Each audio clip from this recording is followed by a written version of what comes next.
Well, it is a story of a woman whose perfectly imperfect life made her who and what she is today.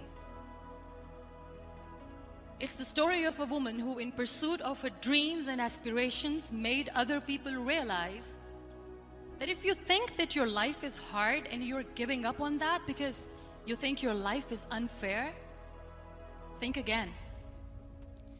Because when you think that way, you are being unfair to your own self. It's the story of a woman who made people realize that sometimes problems are not too big. We are too small because we cannot handle them. It is the story of a woman who with time realized the real happiness doesn't lie in success, money, fame. It lies within. Real happiness lies in gratitude. So I am here and I'm going to share the story of that woman. That is my story. The story of gratitude. I believe in the power of words. Many people speak before they think. But I know the value of words. The words can make you, break you, they can heal your soul, they can damage you forever. So I always try to use the positive words in my life wherever I go. They call it adversity, I call it opportunity. They call it weakness, I call it strength. They call me disabled, I call myself differently abled. They see my disability. They see my disability, I see my ability.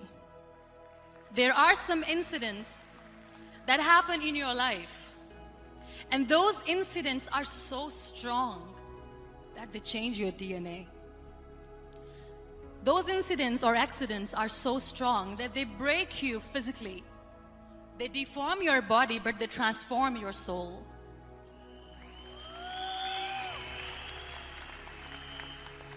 Those incidents break you, deform you, but they mold you into the best version of you. And the same thing happened to me. And I'm going to share what exactly happened to me. I was 18 years old when I got married. And this thing I'm sharing for the very first time on an international level. I was 18 years old when I got married. I belonged to a very conservative family, a Baloch family, where good daughters never say no to their parents. My father wanted me to get married. And all I said was, if that makes you happy, I'll say yes. And of course, it was never a happy marriage. Just about after 2 years of getting married, about 9 years ago, I met a car accident. Somehow my husband fell asleep and the car fell in the ditch. He managed to jump out, saved himself. I'm happy for him.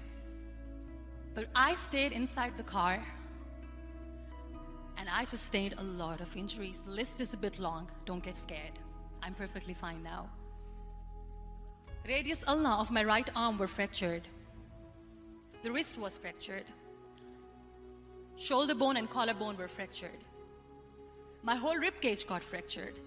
And because of the rib cage injury, lungs and liver were badly injured. I couldn't breathe. I lost urinary bowel control. That's why I have to wear the bag wherever I go. But that injury that changed me and my life completely as a person and my perception towards living my life was the spine injury. 3 vertebrae of my backbone were completely crushed and I got paralyzed for the rest of my life.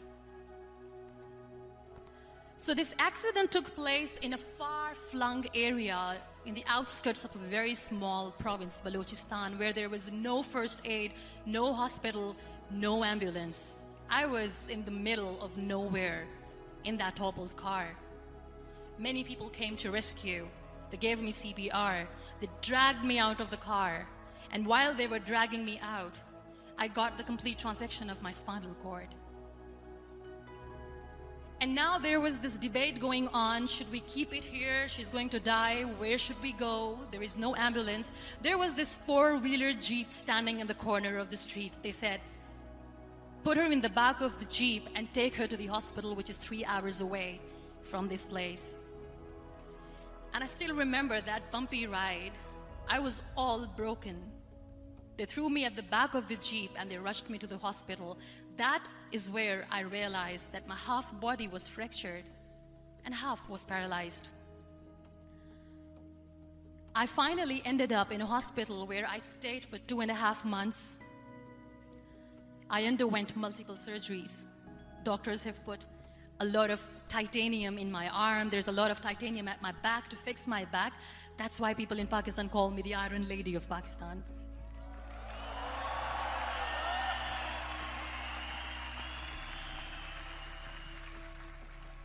Sometimes I wonder how easy it is for me to describe all this all over again. And somebody has rightly said that when you share your story and it doesn't make you cry, that means you have healed. Those 2.5 months in the hospital were dreadful. I will not make up stories just to inspire you. I was at the verge of despair. One day, doctor came to me and he said, well, I heard that you wanted to be an artist, but you ended up being a housewife. I have a bad news for you. You won't be able to paint again because your wrist and your arm are so deformed, you won't be able to hold a pen again. And I stayed quiet. Next day, doctor came to me and said, your spine injury is so bad, you won't be able to walk again. I took a deep breath and I said, it's all right. The very next day, doctor came to me and said, because of your spine injury and the fixation that you have in your back, you won't be able to give birth to a child again. That day, I was devastated. I still remember, I asked my mother, why me? And that is where I started to question my existence. Why am I even alive? What's the point of living? I cannot walk, I cannot paint, fine. I cannot be a mother. And we have this thing in our heads, being women, that we are incomplete without having children. I am going to be an incomplete woman for the rest of my life. What's the point? People are scared. They think I will get divorced. What is going to happen to me? Why me? Why am I alive?